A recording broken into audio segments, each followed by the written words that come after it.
Assalamualaikum warahmatullahi wabarakatuh. Innal hamdalillah nahmaduhu wa nasta'inuhu wa nastaghfiruh wa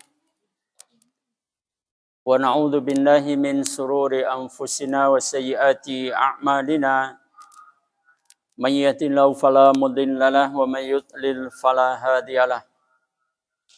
Wa asyhadu an la ilaha illallah wahdahu la syarika lah wa asyhadu anna Muhammadan abduhu wa rasuluh.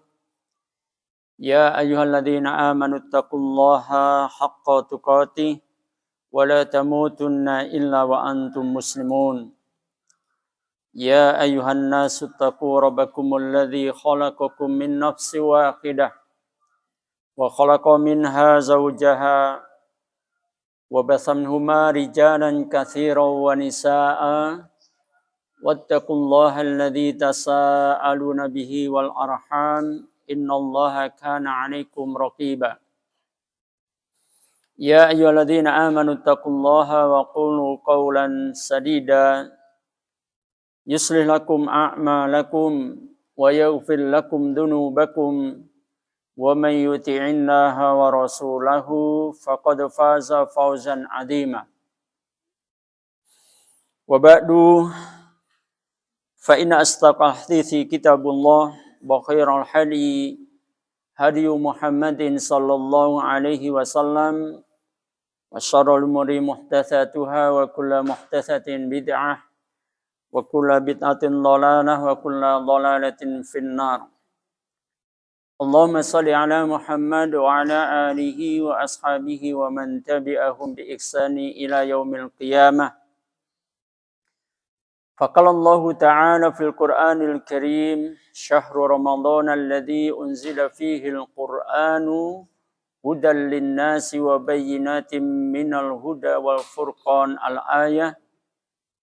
Wa qala Allah ta'ala aidan qala ihbitu minha jami'a.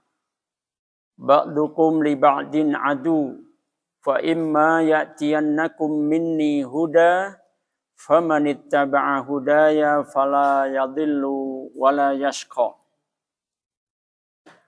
Wa qala Nabiullah Muhammad sallallahu alaihi wasallam fil hadits Iqra'ul Qur'an fa innahu ya'ti yaumal qiyamah syafi'an li ashabihi. Wa qala Nabiullah aidan ma taraktu fikum amrayni lan tadillu ma tamassaktum bihi ma kitaballahi wa sunnatan nabiyhi. Atau kama qala Rasulullah sallallahu alaihi wasallam. Saudara-saudaraku seiman, jamaah kajian Sabtu pagi yang dimotori oleh Majelis Taklim Ikhlasul Muslimin yang bertempat di Mushola Al-Jihad Taman Wisma Asri, Bekasi Utara. Alhamdulillah, bismillah, pagi hari ini kembali kita dipertemukan oleh Allah Subhanahu wa taala di hari yang ke-10 Ramadan. Ya, Bu. Mudah-mudahan 9 hari yang sudah kita lalui di dalam bulan Ramadan, Allah telah memberikan fadilah-fadilah yang Allah berikan, yang Allah siapkan, yang Allah memang janjikan untuk hambanya di dalam bulan Ramadan. Sehingga ketika kita mendapatkan fadilah-fadilah di dalam bulan Ramadan, insya Allah kita menjadi hamba yang bahagia. Salawat serta salam senantiasa kita sampaikan pada junjungan kita Nabiullah Muhammad sallallahu alaihi wasallam. Semoga semakin dekatnya hari kematian kita, semakin kokoh, semakin menguat kecintaan kita kepada Rasulullah sallallahu alaihi wasallam, dan semoga cinta kita, cinta keluarga kita, cinta kaum muslimin kepada Rasulullah Muhammad sallallahu alaihi wasallam adalah kecintaan yang benar. kecintaan yang oleh Allah Subhanahu wa taala diterima.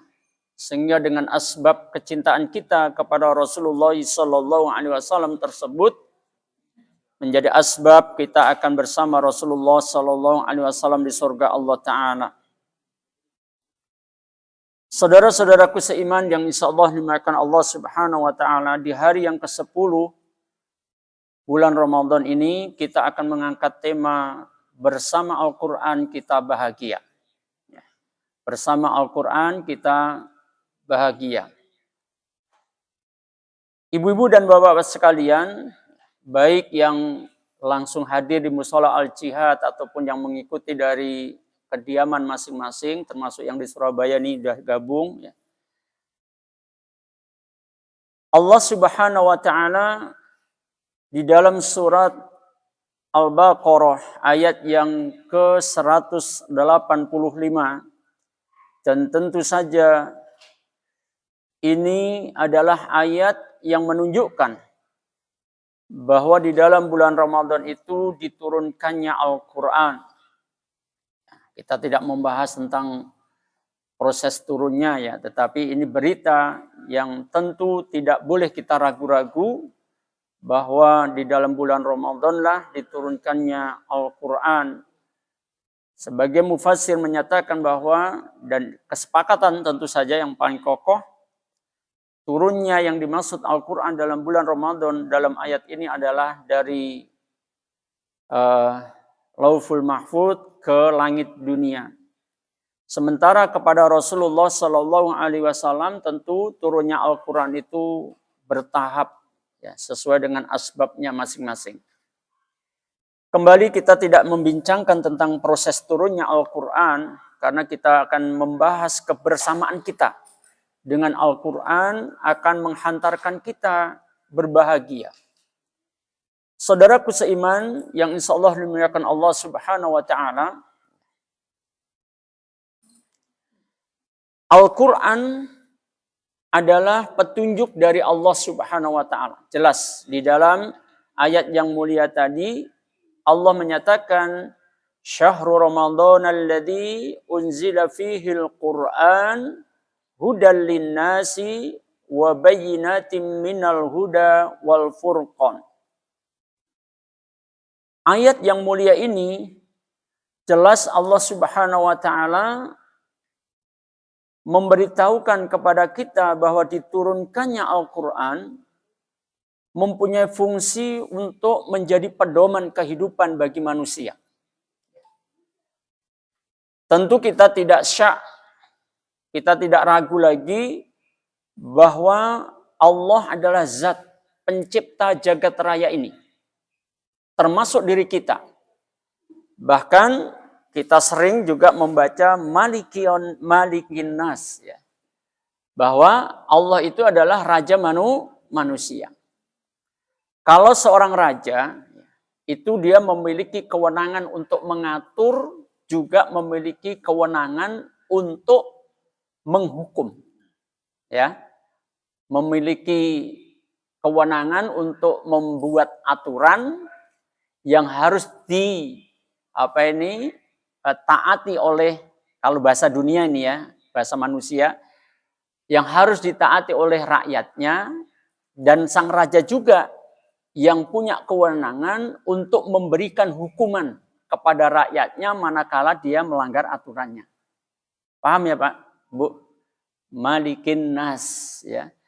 Allah adalah raja manusia. Dia zat yang punya hak untuk mengatur manusia. Ya. Dan Allah pula yang punya hak untuk memberikan hukuman kepada hamba-hambanya, kepada manusia-manusia, ya, yang melanggar aturannya. Yang melanggar aturannya. Nah, saudaraku seiman yang insya Allah dimuliakan Allah Subhanahu wa ta'ala, ini juga seiring dengan kalimat yang sering kita ucapkan dan wajib kita ucapkan dalam salat kita, ya. Maliki yaumiddin, yang menguasai hari pembalasan. Siapa dia? Allah Jalla wa Ala, ya. Ketika kita nanti menghadap Allah Subhanahu wa taala, maka di sanalah saatnya kita mempertanggungjawabkan apakah ketika kita hidup di dunia ini patuh dengan aturan sang raja kita. Siapa raja kita tadi? Allah. Atau kita melanggar aturan Allah Subhanahu wa taala. Dan saudaraku seiman yang insya Allah dimuliakan Allah Subhanahu wa taala, ya. Aturan Allah Subhanahu wa taala itu lengkap, ya. Aturan raja kita itu sangat lengkap.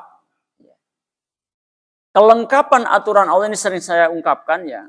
Kelengkapan aturan Allah Subhanahu wa taala itu tidak hanya mengandung perintah-perintah yang harus kita melakukannya. Ya. Contoh adalah perintah kita untuk melaksanakan sholat, kita melaksanakan saum, dan berbagai ketaatan termasuk bakti kepada orang tua yang kemarin saya share itu, ya. Nah, saudaraku seiman, ya. Pendek kata, perjalanan kehidupan kita ini atas ketentuan Allah komplit. Ya. Bagaimana kita bersikap di dalam kehidupan ini. Bahkan juga kandungan dari Al-Quranul Karim, selain perintah untuk kita kerjakan, ada juga perintah yang sifatnya larangan yang harus kita tinggalkan. Nah, semua ini akan berefek. Siapa yang melaksanakan apa yang telah ditetapkan oleh Allah untuk dilakukannya, untuk kita amalkan, kalau kita lakukan, maka kita berpahala. Kalau kita membangkang, nggak mau mengamalkan, ya kita berdosa. Nah, nanti efeknya adalah ketika kita di akhirat. Ya. Juga demikian, perintah Allah yang wujudnya adalah larangan. Ya. Kalau kita meninggalkan ketika berhadapan dengan sebuah kondisi atau berhadapan dengan sesuatu yang kita juga butuh, misalkan kita, ya, ternyata itu dilarang oleh Allah, misalkan, ya. Maka kalau kemudian kita meninggalkannya, maka kita berpahala. Oh, Masya Allah. Gak kontrol saya. Maaf.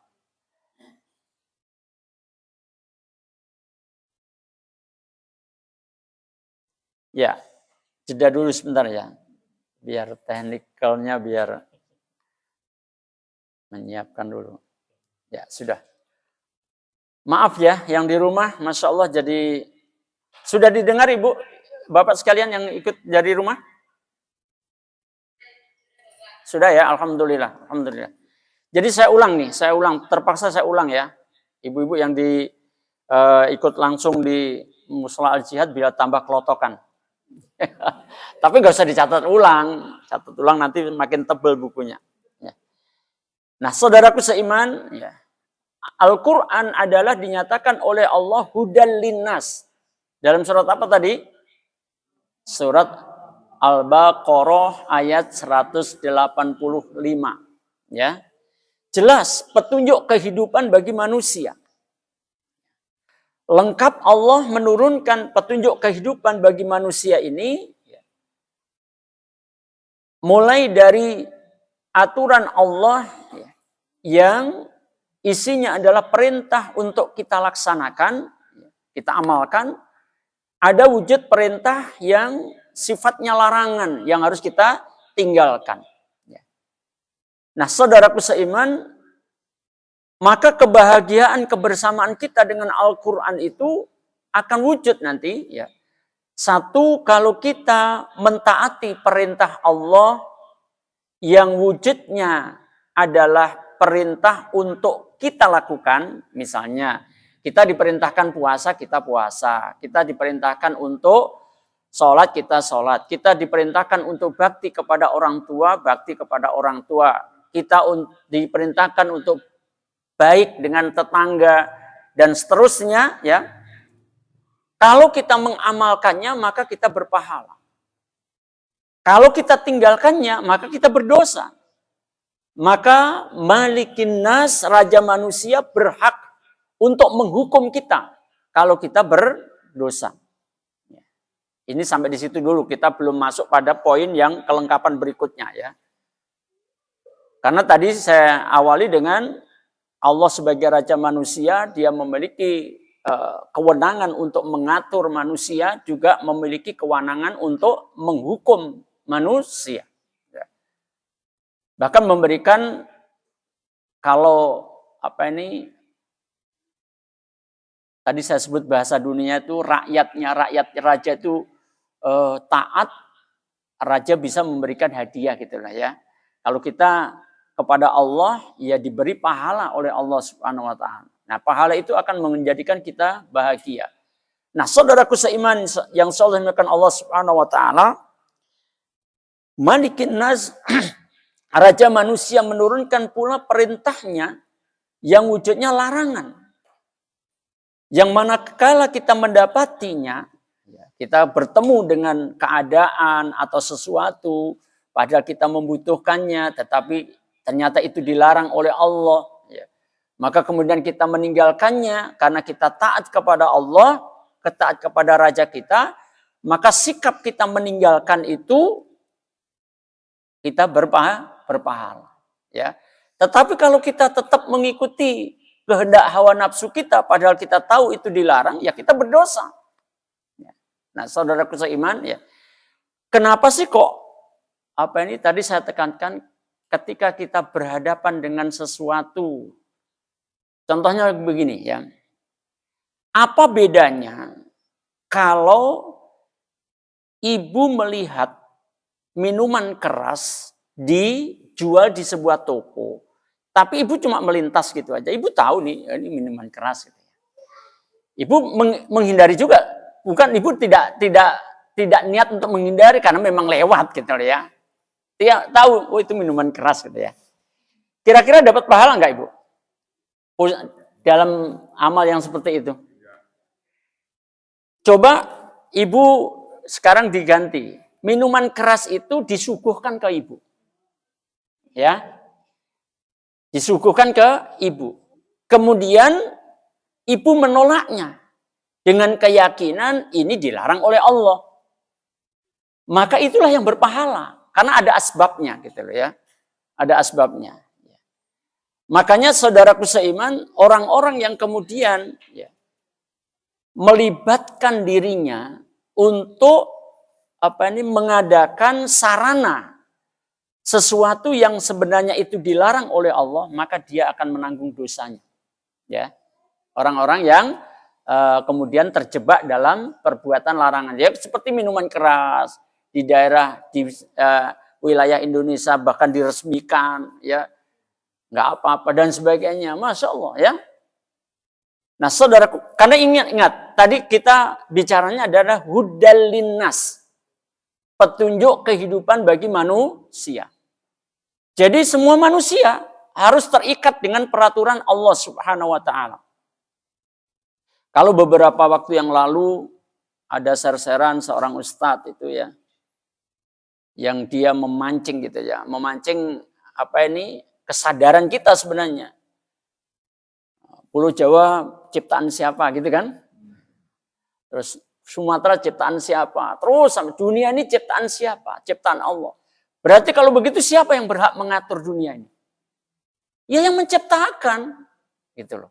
Ya. Nah kok ada orang yang nggak suka dengan aturan Allah gitu loh? Aneh dong. Bahkan dirinya sendiri juga ciptaan Allah. Ya.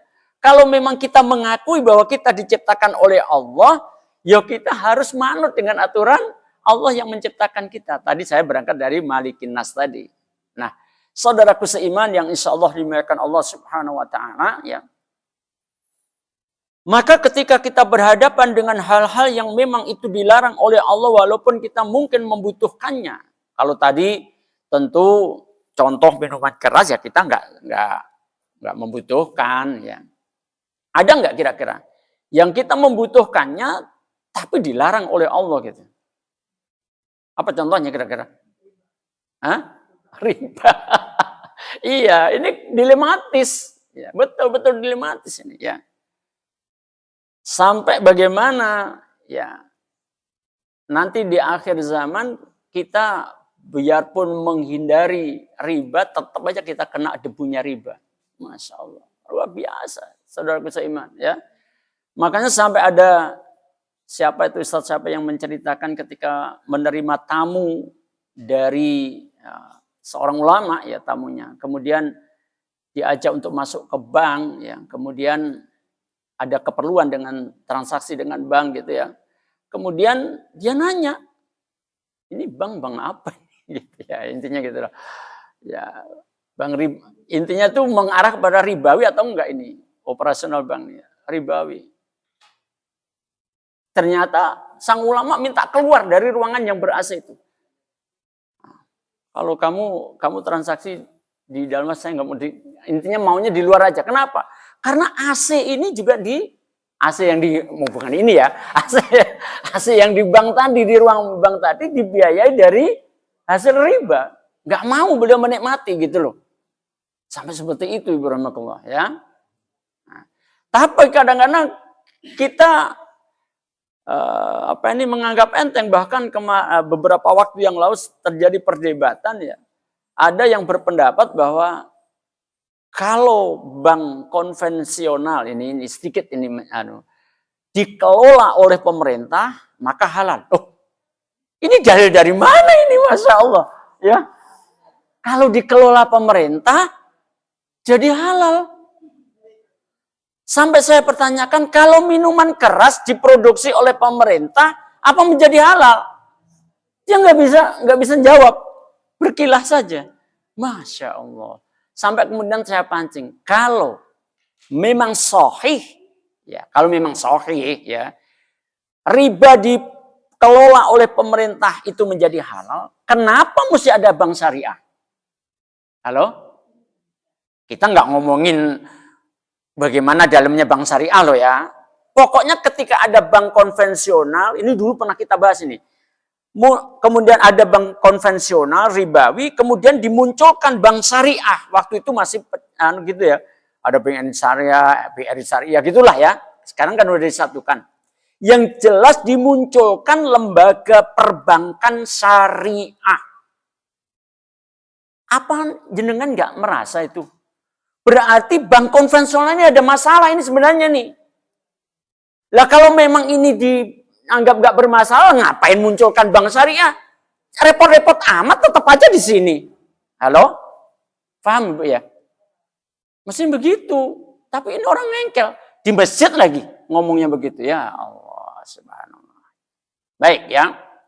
Saudaraku seiman, kebersamaan kita dengan Al-Quran menjadikan kita bahagia. Karena apa Ibu Rahmatullah? Kalau kita sudah tahu bahwa Allah membuat aturan, ada yang harus kita lakukan, harus kita tinggalkan karena wujudnya larangan, melanggarnya menjadi berdosa, melakukannya menjadi berpahala. Bagaimana kalau kita terjebak dalam pelanggaran? Nah, inilah untuk menuju bagaimana aturan Raja Manusia, Allah, itu sangat lengkap. Taklah Allah Raja Manusia itu membiarkan hambanya kemudian dalam keadaan memikul beban dosa. Tidak. Ya. Kan pekan yang lalu sudah saya sampaikan kan bagaimana Allah Subhanahu wa taala mengungkap cemong, coreng-morengnya kita ini loh. Iya, Bu. Masih ingat kira-kira bagaimana kalimat Allah? Pakai bahasa Indonesia aja lah. Kalau nggak hafal ininya. Bagaimana Allah mengungkap, menyibak coreng-morengnya muka kita di batinnya kita lah. Jiwa kita itu loh. Gelap sebenarnya gitu.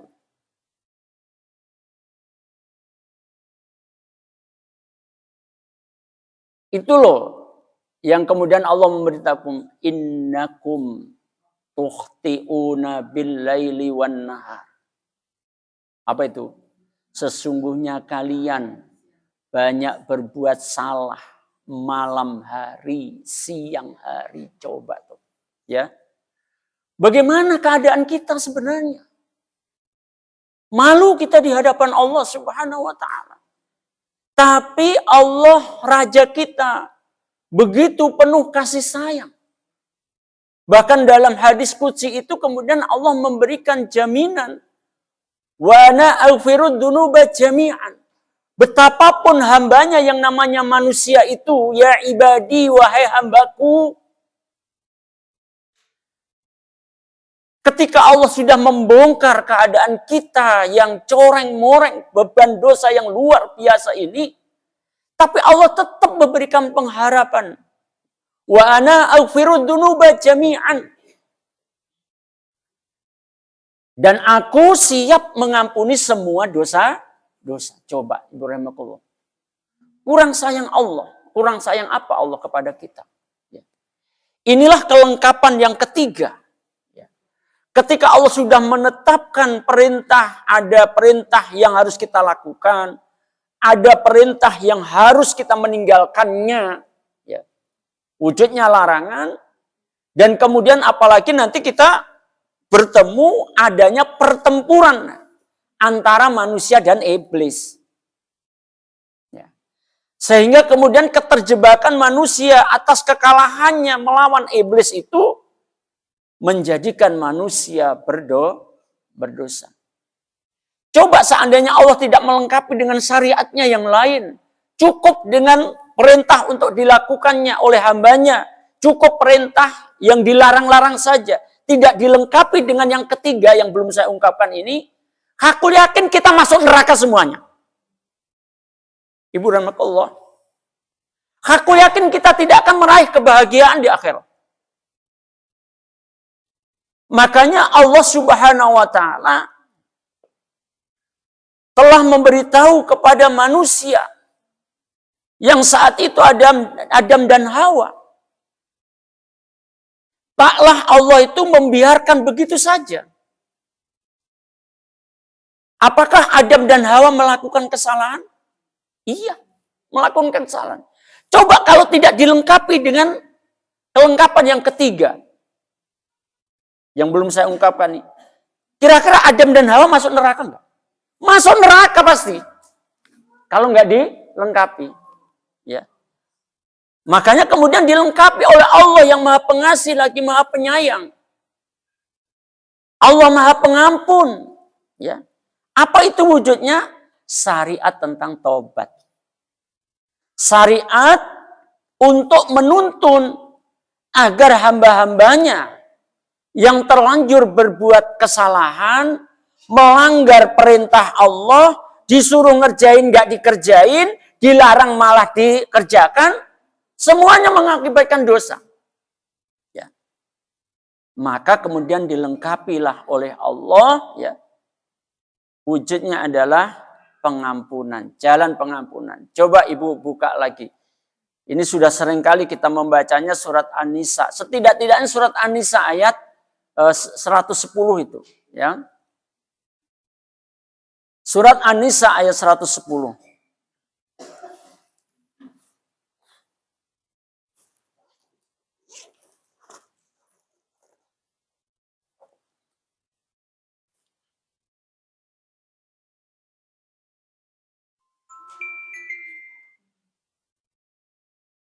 Sudah ketemu Ibu? Coba dibacakan Bu. Bu Sofi bacakan dong.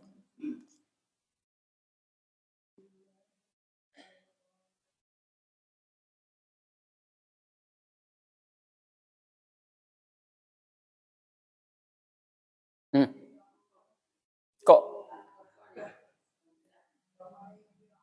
Soal.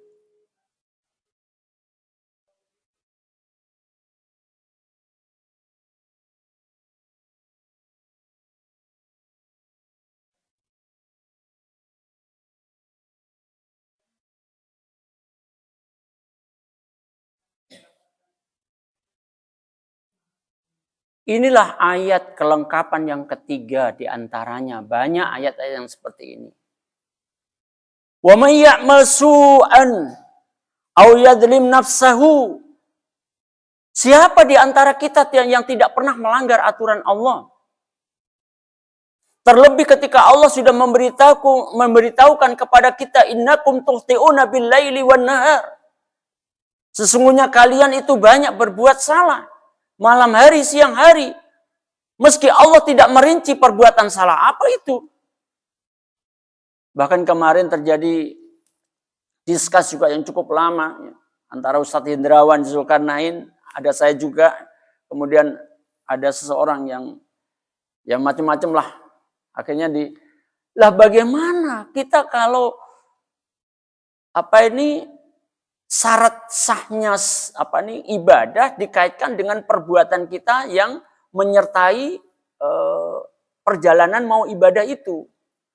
Kita keluar rumah saja, itu mata kita bisa membuahkan dosa itu. Makanya Allah sampai perintahkan tundukkan pandanganmu. Betul nggak? Ya. Apalagi hidup di zaman kita ini. Penuh fitnah ini, Masya Allah. Sudah berulang-ulang ini, jangan dianggap remeh ini. Masya Allah, jangan dianggap remeh. Keterjebakan kita, setidak-tidaknya kita buang-buang waktu dengan ini. Setidak-tidaknya keterjebakan itu ya. Kita harus mengakui itu. Ya, keadaan memang begitu. Kalau kita belum baca WA sehari aja bingung kita. Tapi kalau kita belum baca Quran sehari, kayaknya tenang-tenang aja kita. Iya kan?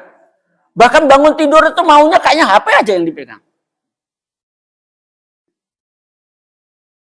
Makanya anak kecil itu enak, saya pengen jadi HP aja kayak gitu kan. Kemana-mana dibawa sama ayah, kemana-mana aja dibawa sama ibu gitu. Ya, Masya Allah, saudaraku seiman. Luar biasa fitnah zaman kehidupan kita. Makin terasa kebenaran Allah, innakum tukhti'una bil-laili wan-nahar. Ya. Siapa di antara kita yang tidak pernah berbuat salah? Tetapi ketika kita bersama dengan Al-Quran, ya, kita tahu di dalam Al-Quran itu ternyata ada solusi untuk membawa kebahagiaan hamba-hamba Allah yang meskipun dia terlanjur berbuat salah. Ya.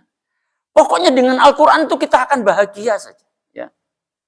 Ini loh salah satu ayat Allah. Wa may ya'mal su'an aw yadlim nafsahu. Siapa saja yang berbuat kejahatan, berbuat kesalahan, atau menganiaya dirinya sendiri.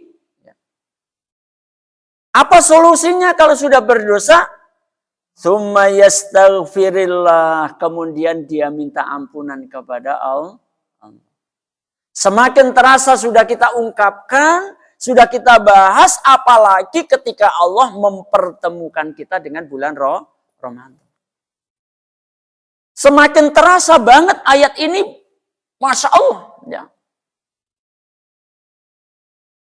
Dengan amaliyah puasa, dengan amaliyah sholat malam, dengan amaliyah yang lain-lainnya. Semuanya menghasilkan ghufirallahu ma taqaddama min dzanbi. Baginya ampunan atas dosa-dosanya yang telah lalu. Sampai kemudian Rasulullah mencelanya bagaimana? Allah mencela bagaimana? Celaka seseorang apabila dia masuk bulan Ramadan, kemudian sampai keluar Ramadan, artinya sampai Ramadan itu berakhir, ternyata dia belum dapat ampunan. Itu kan menunjukkan isyarat bahwa Ramadan itu kesempatan kita untuk bersih dari dosa. Gitu. Kalau sampai nggak dapet, ya kebangetan orang sudah dikasih kesempatan oleh Allah.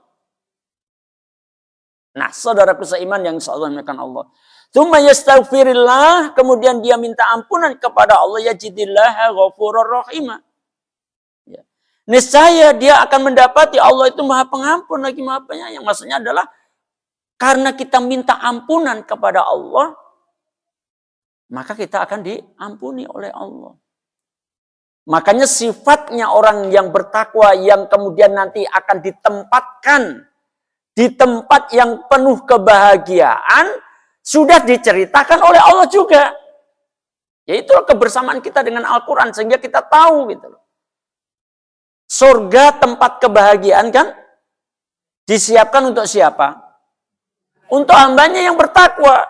Sifat orang yang bertakwa itu siapa? Bagaimana? Salah satu di antaranya adalah walladzina idza fa'alu fahishatan aw dzalamu anfusahum dzakarullah fastaghfaru lidzunubihim wa may yaghfiru dzunuba illallah wa lam yusirru ala ma fa'alu wa hum ya'lamun.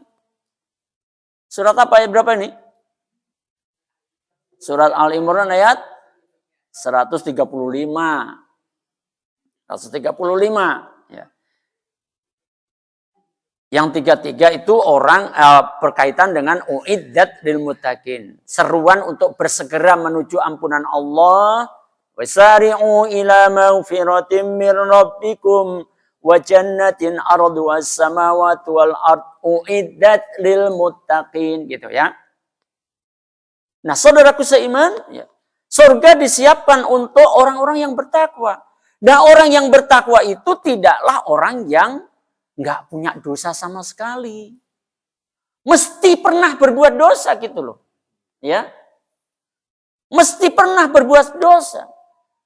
Buktinya bagaimana orang yang bertakwa itu? Walladzina idza fa'alu fakhishatan aw dzalamu anfusahum. Lihat. Yaitu orang-orang bertakwa itu adalah orang-orang yang ketika dia terlanjur berbuat kekejian atau mendolimi dirinya sendiri. Bagaimana tuntunan Allah? Zakarullah. Dia segera ingat Allah. Segera ingat Allah tidak hanya sekedar eling-eling aja. Ya. Ingat bahwa Allah itu menyiapkan ampunan. Kemudian dibarengi dengan sikap minta ampunan atas dosa-dosa mereka. Dan harus dengan i'tikad yang kuat. I'tikadnya adalah tidak ada yang bisa mengampuni dosa saya kecuali Allah. Allah itu i'tikad yang harus dipelihara itu. Ya. Tidak ada yang bisa membersihkan kita kecuali Allah. Ya. Dan kemudian punya tekad untuk tidak mengulang lagi kesalahan itu. Apa yang disiapkan oleh Allah terhadap orang-orang yang seperti itu? Coba di ayat 136. Ulaika jazaa'uhum mir rabbihim. Wah, bagaimana? Jazaa'uhum maghfiratin mir rabbihim wa jannatun tajri min tahtihal anhar. Khalidina fiha wa ni'ma ajrul amirin. Ya, betul ya. Ya. Mereka itu yang seperti tadi contohnya terlanjur berbuat dosa, melanggar aturan Allah, ya, kekejian, mendolimi dirinya sendiri, dia tidak diam saja. Dia tahu karena dia belajar Al-Quran, dia bersama Al-Quran. Allah Rajanya sudah menyiapkan solusi untuk supaya kita bahagia. Memang Al-Quran itu menggiring kita bahagia. Kalau kita dikunci, ya sudah, kamu salah ya terserah kamu. Wah, repot kita. Mau kemana kita nanti? Saudaraku seiman, ya. Karena kita juga nyadar bahwa seseorang disentuh api neraka itu karena dosanya. Dan ini sudah sering saya ungkapkan bahwa kita itu pribumi surga, bukan pribumi neraka. Jangan salah alamat kalau pulang kampung. Allah maunya kita bahagia. Allah maunya kita pulang kampungnya itu benar ke surga.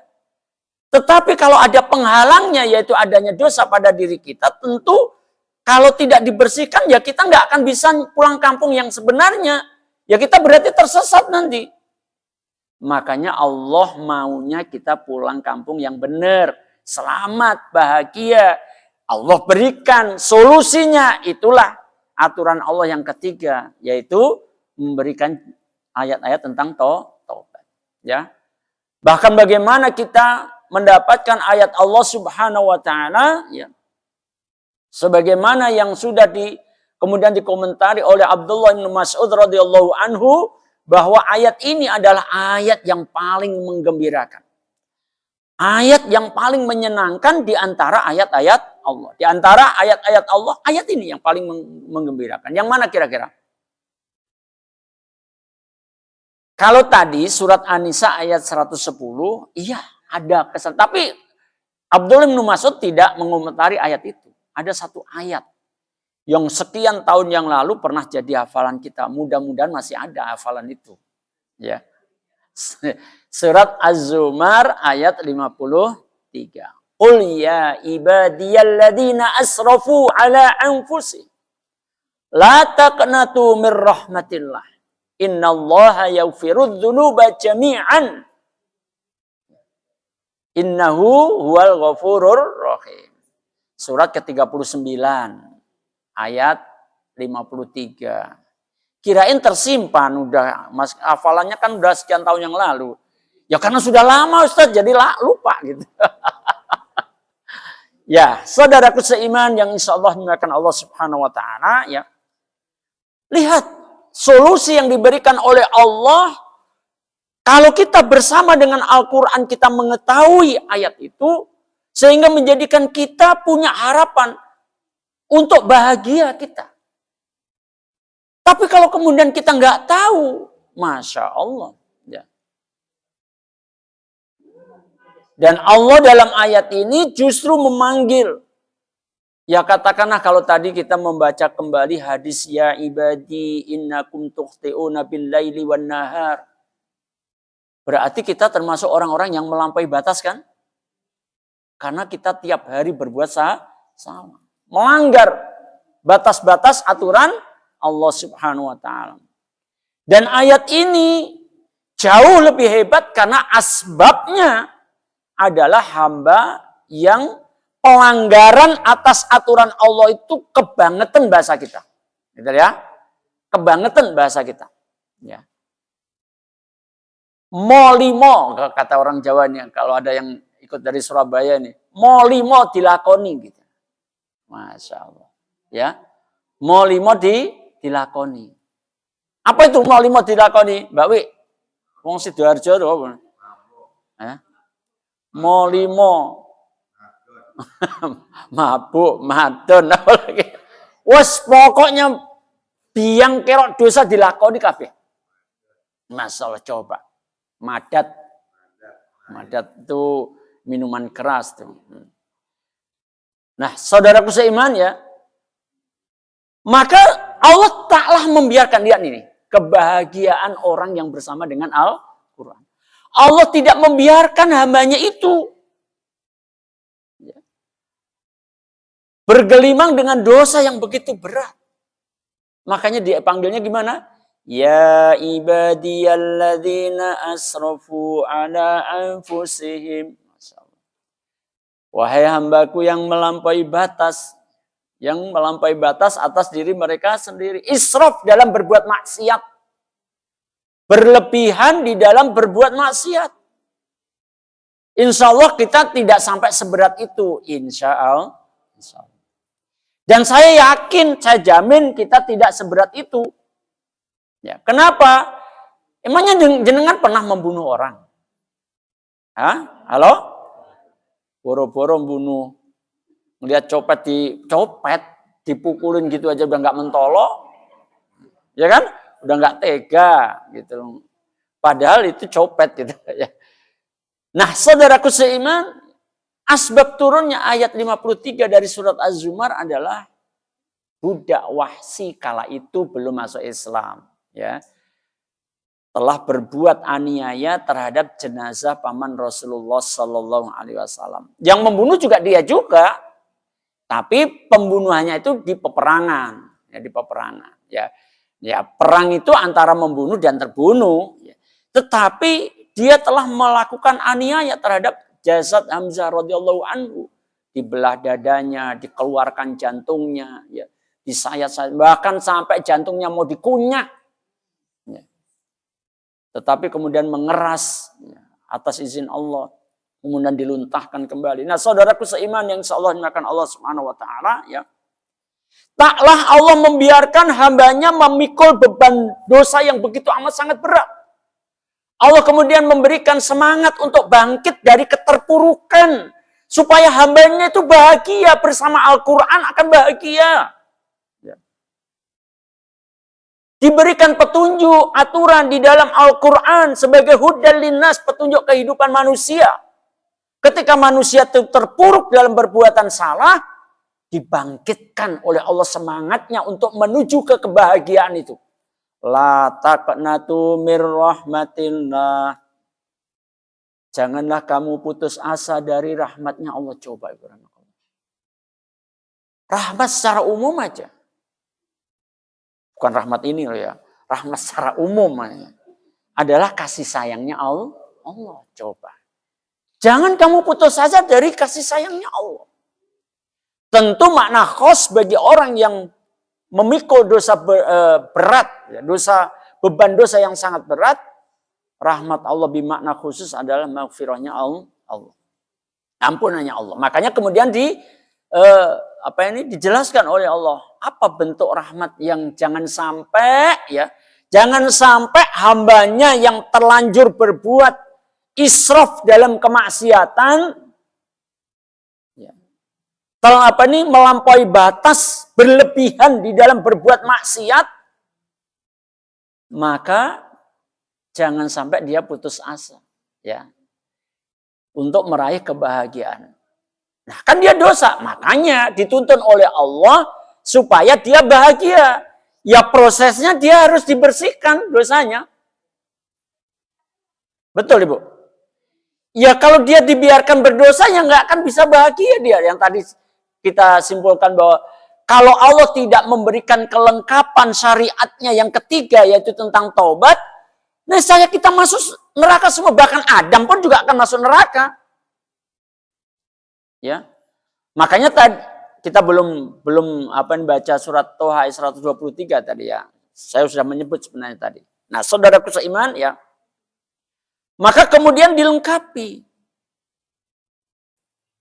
aturan Allah di dalam Al-Quran, petunjuk Allah hudal linnas. Al-Quran ini lengkap kepada orang-orang yang terlanjur berbuat dosa. Kita ini termasuk di dalamnya. La taqnatu mir rahmatillah. Innallaha yaghfirud dzunuba jami'an. Sesungguhnya Allah berkenan mengampuni semua dosa-dosa. Coba nanti ditengok-tengok lagi. Yang mengikuti dari rumah, yang baru adik saya di Surabaya dan sebagainya. Coba nanti dibaca surat Al-Furqan. Ayat 68 sampai 70 itu ya. Yang mengikuti dari rumah nanti dicek, dicatat, kemudian dicek surat Al-Furqan ayat 68 sampai dengan 70 ya. Nah, saudaraku seiman yang insyaallah dimuliakan Allah Subhanahu wa taala. Dalam rangkaian ayat ini menunjukkan bahwa Allah itu siap mengampuni semua dosa ya. Surat Al-Furqan ayat yang ke-68 sampai dengan ke-70. Ya. Setelah ayat 68-nya Allah Subhanahu wa taala mengungkapkan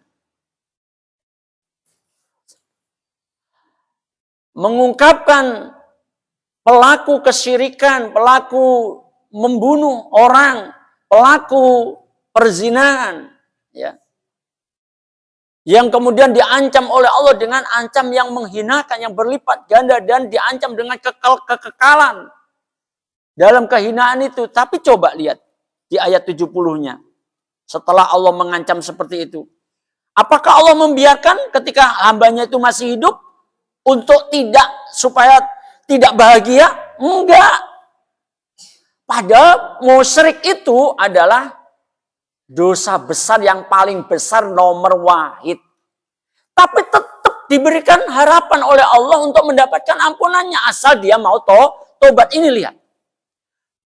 Bukankah itu menunjukkan bahwa kebersamaan kita dengan Al-Quran, aturan Allah ini, kalau kita mengetahuinya, kita akan tergiring untuk menjadi bahagia. Apalagi dosa-dosa yang di bawah syirik. Ya. Dosa syirik saja masih diberikan harapan. Illa man taba wa amana wa amila amalan salihah faulaika yubaddilullahu sayyiatihim hasanat. Wa kana Allahu ghafurur rahima. Kecuali orang-orang yang dia mau tobat. Tobat dari syiriknya. Tobat dari dosa membunuhnya. Sudah terlanjur membunuh, bagaimana cara tobatnya? Ya tempuhlah cara-cara tobat orang yang sudah terlanjur membunuh sesuai dengan syariat Allah. Tentu kita tidak membahas tentang fikihnya. Ya. Lah mau selesai berapa semester? Ya. Kita kan bicara kaidah-kaidahnya aja. Nah, tapi yang jelas di ayat 68-nya ada 3 tiang kerok dosa kan? Mulai dari syirik, ya, kemudian membunuh dan zina kan? Dengan ancaman seperti tadi itu ya. Tapi kalau mereka mau tobat, ya, illa man taba wa amana wa amila amalan salihah, kemudian disertai dengan memperbanyak amal salih, lihat janjinya Allah. Ya. Terhadap orang yang mau tobat.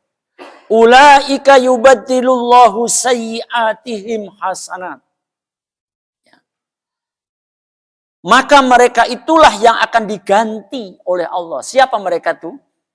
Orang yang mau tobat, kembali beriman. Karena musyrik itu mengancam batalnya iman. Ya, kembali diperbaiki keimanannya. Memperbanyak amal soleh. Karena amal soleh bisa menutup keburukan dan sebagainya. Ya.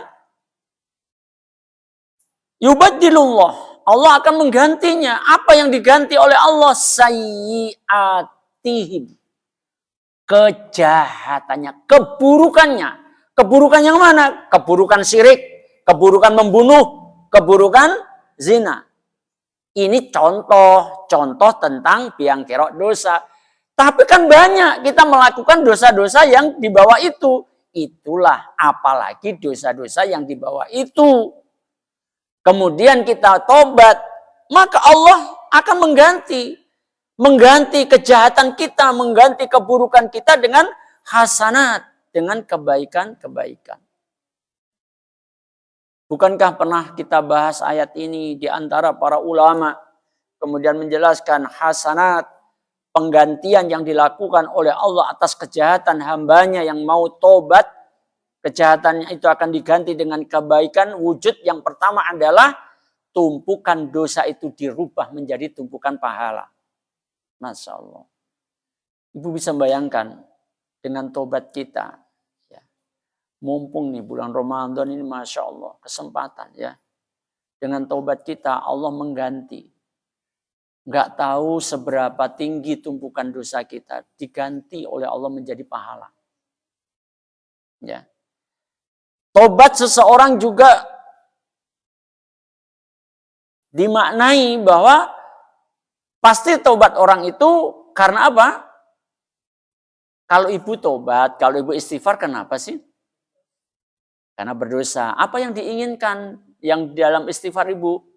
Ampunan. Maka penggantian kejahatan, ya, penggantian kejahatan kita, keburukan kita karena tobat kita itu adalah kita diberikan ampunan oleh Allah.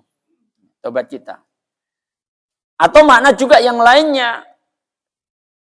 Tobat itu memang diperintahkan oleh Allah. Ya ayyuhalladzina amanu. Terus gimana? Tubu ilallahi taubatan nasuha. Tobatlah kepada Allah dengan tobat yang sebenar-benarnya. Maka karena kita memenuhi perintah Allah, karena diperintah oleh Allah untuk melakukan apa? Melakukan tobat. Ya.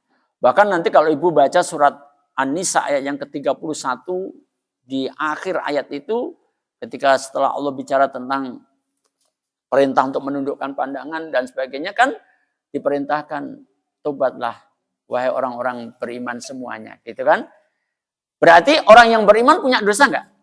Ya punya. Oh. Nah, saudara, apakah Rasulullah bertobat istighfar sampai sehari 100 kali, tidak kurang dari 100 kali? Apa karena Rasulullah berdosa? Oh, bukan, beda lagi kalau itu, ya. Itu karena syukurnya kepada Allah Subhanahu wa taala. Ya, nah saudaraku seiman, ya. Maka makna berikutnya karena kita melakukan melaksanakan apa yang diperintahkan oleh Allah, tobat kita, katakanlah dengan kalimat khusus istighfar kita, itu kita sedang ibadah.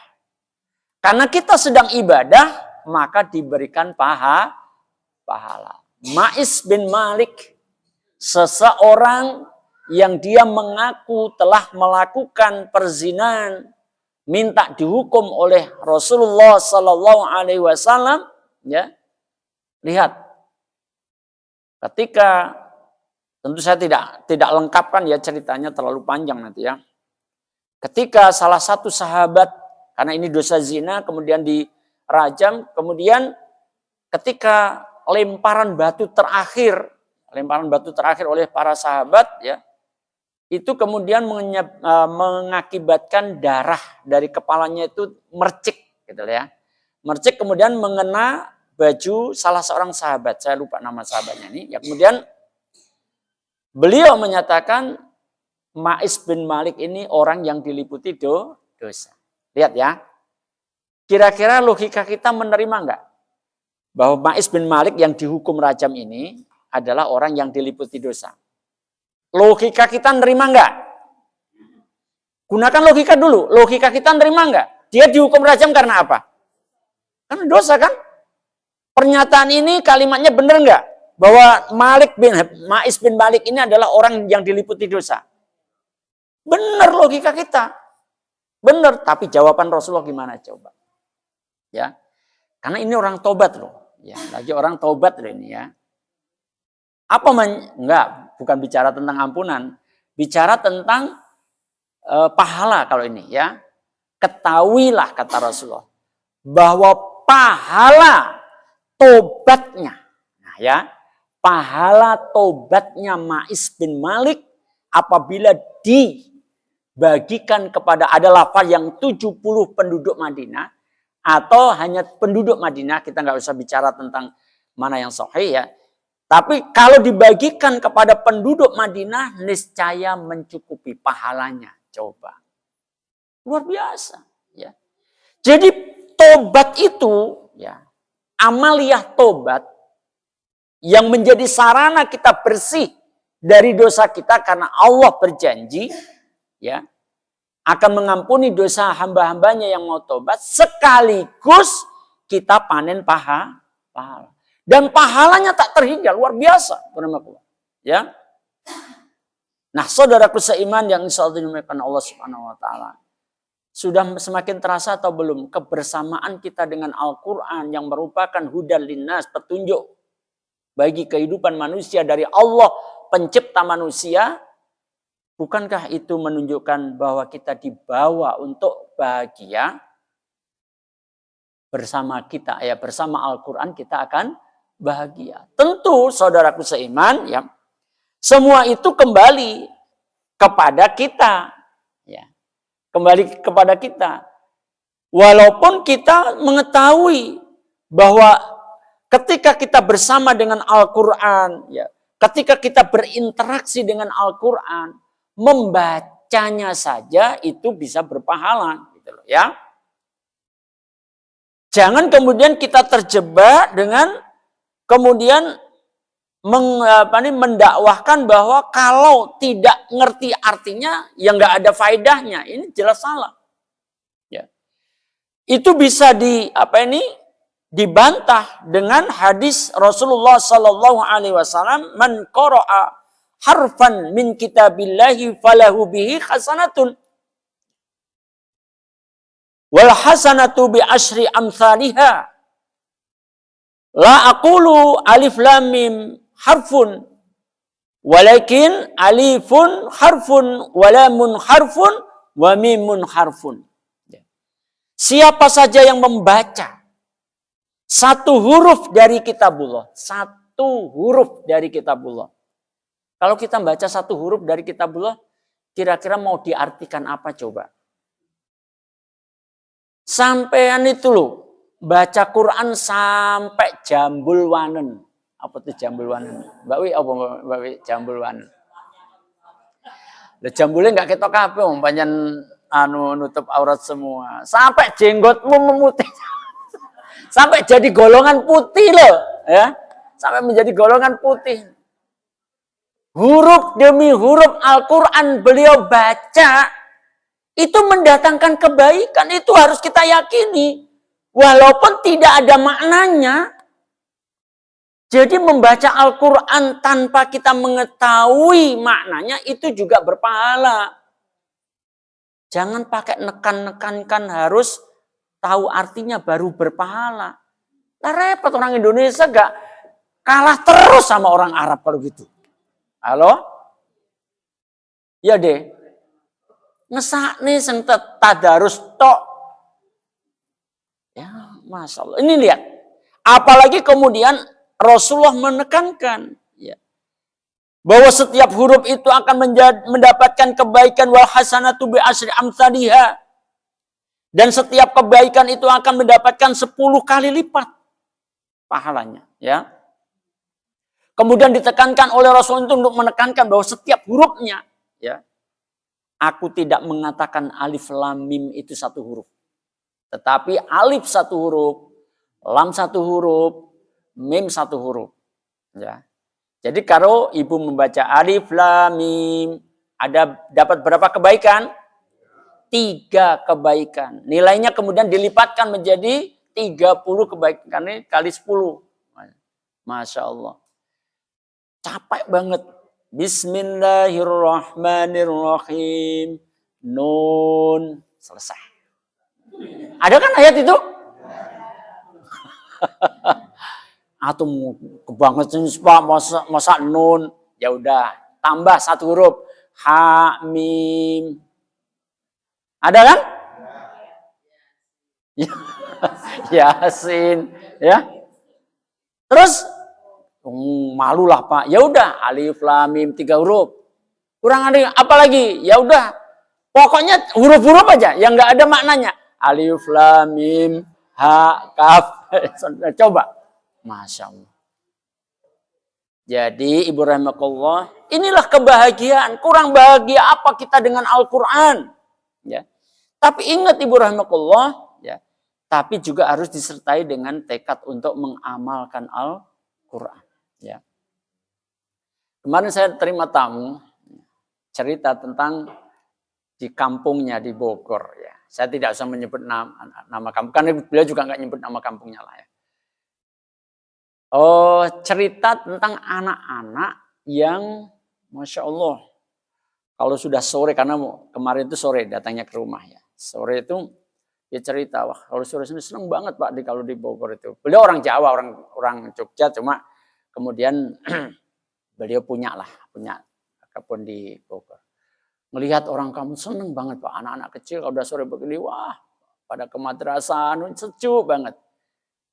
Tetapi yang menjadi catatan, ketika saya katakan, ya memang begitu, orang kampung itu nggak mikir bagaimana mengembangkan ekonominya biar bagus. Pokoknya bercocok tanam aja, petani gitu ya.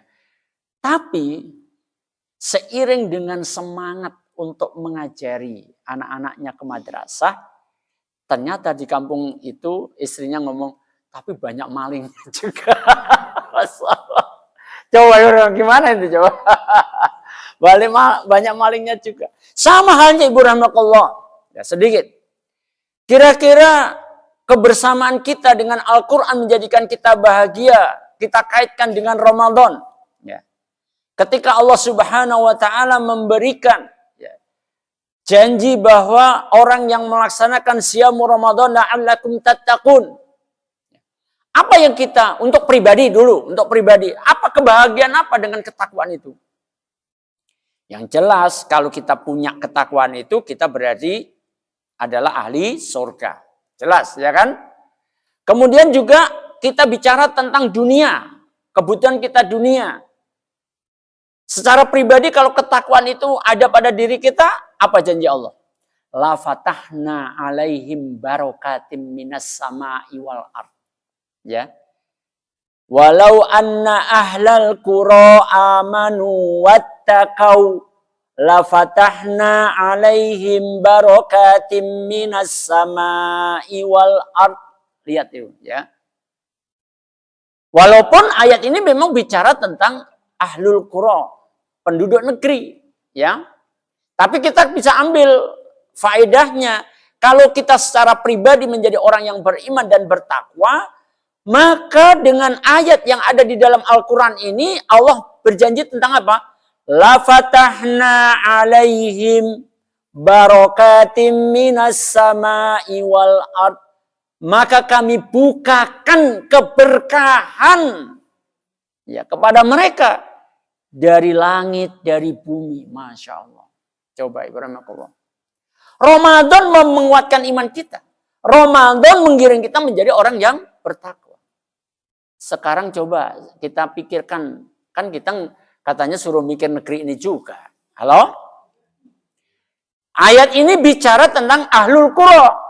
Bicara tentang penduduk negeri. Bukankah NKRI ini mayoritas muslim? Mestinya ini adalah potensi untuk NKRI ini barokah. Halo? Dibukakan pintu barokah. Dari langit, dari bumi. Ya. Keberkahan itu tidak selalu melimpahnya, kemudian kaya rayanya penduduk negeri. Tidak. Ya. Karena barokah itu adalah ziyadatul khair. Bertambah-tambahnya kebaikan seseorang. Bertambah ketaatannya seseorang kepada Allah.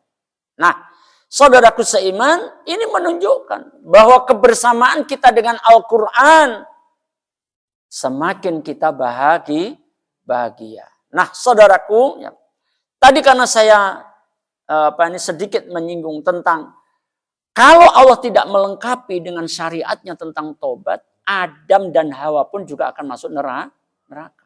Coba perhatikan. Dalam surat Toha ayat 123. Ya. Qala bita minha jami'a. Surat Toha, surat ke-20 ayat 123.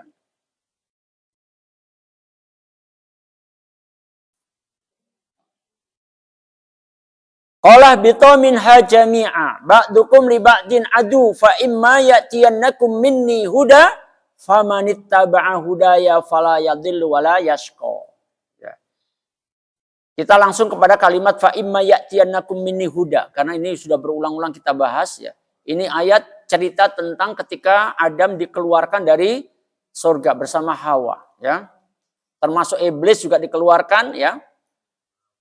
Maka kemudian kepada manusia ya, karena kita bicara Al-Qur'an sebagai hudal linnas ya. Kepada manusia ketika itu Adam dan Hawa diberitahu oleh Allah. Fa imma ya'tiyannakum minni huda. Ya. Maka apabila datang kepada kalian ya'tiyannakum, datang kepada kalian dari siapa? Minni, dariku. Apa yang datang? Huda, petunjuk. Ya. Dari zaman ke zaman, dari nabi satu ke nabi yang lain terus. Sampai kemudian kepada khotaman nabiyyin Rasulullah Muhammad sallallahu alaihi wasallam, huda ini adalah Al-Qur'an.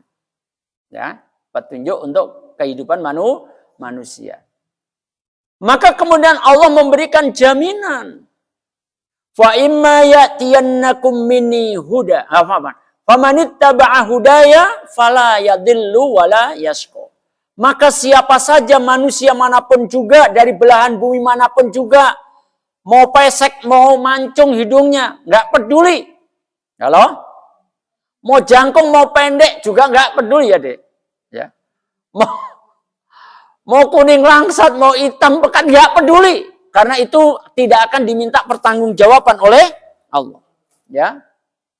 Nah saudaraku, kalau manusia itu dari belahan bumi manapun, dari, maaf nih saya menggunakan kalimat saya, dari ras manapun juga gitu ya.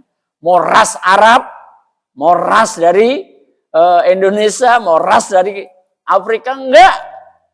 Pokoknya siapapun yang mengikuti petunjuk Allah, dia melakukan apa yang diperintahkan oleh Allah, dia akan bahagia.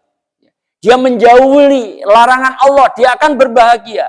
Dia terlanjur berbuat salah, dia tobat, dia akan bahagia. Kan ada 3 tadi unsurnya kan?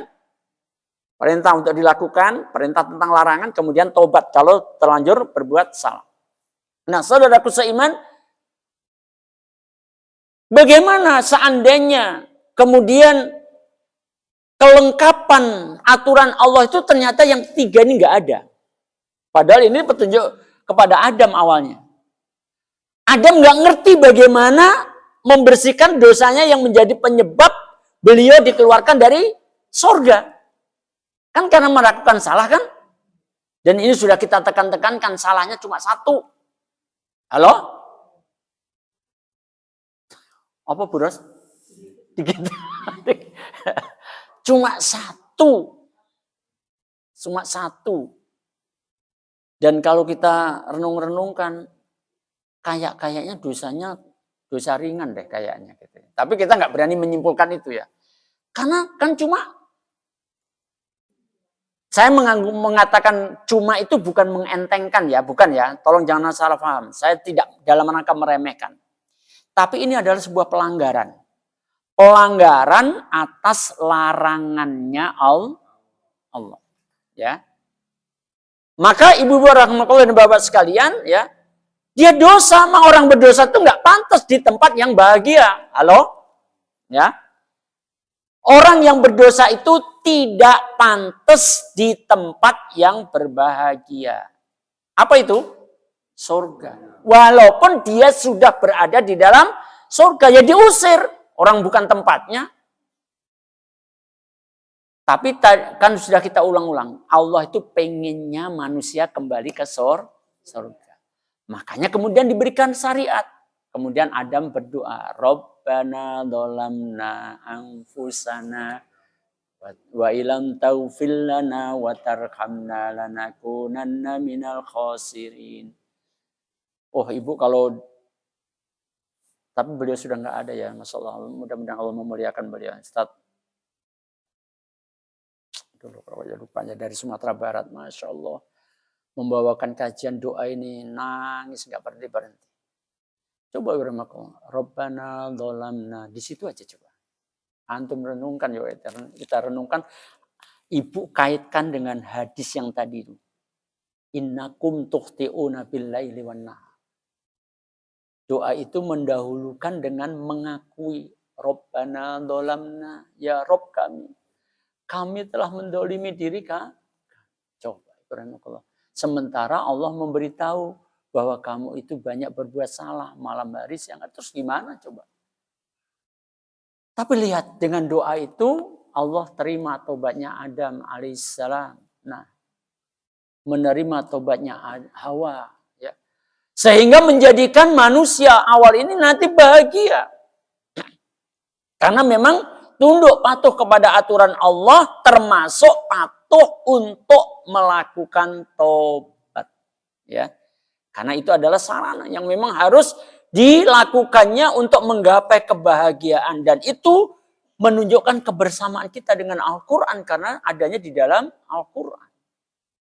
Nah saudaraku seiman yang insya Allah dimuliakan Allah subhanahu wa ta'ala. Ya. Kemudian di ayat yang lain ibu-ibu azakumullah. Allah subhanahu wa ta'ala banyak mengungkapkan bagaimana kebersamaan dengan Al-Quran akan menjadikan kita bahagia. Satu di antaranya adalah ketika Allah menurunkan surat Ibrahim ayat yang pertama. Alif Lam Ra. Berapa huruf anak-anak? 3. Dapat berapa kebaikan? Ya. Kitab, lanjutnya ya. Kitabun anzalnahu ilaika litukhrijan nasa minadh-dhulumati ilan nuri biidzni rabbihim ila siratil azizil hamid. Terus mau diartikan apa Alif Lam Ra itu? Ya nggak ada, di sini juga nggak ada artinya, ya dibiarkan begitu aja. Tapi mendatangkan kebaikan apa enggak? Iyalah, Alif Lam Mim bukan satu huruf, berarti Alif Lam Ra juga bukan satu huruf, ya. Kemudian Allah menyatakan kitabun anzalnahu ilaika. Inilah kitab, maksudnya Alkitab di sini, kitabun ini adalah Al-Qur'an. yang kami turunkan ilaika kepadamu, kepada Rasulullah Muhammad sallallahu alaihi wasallam, untuk apa? Litukhrijan nas, untuk mengeluarkan manusia. Mengeluarkan dari mana? Minadz dzulumati ilan nur. Ya.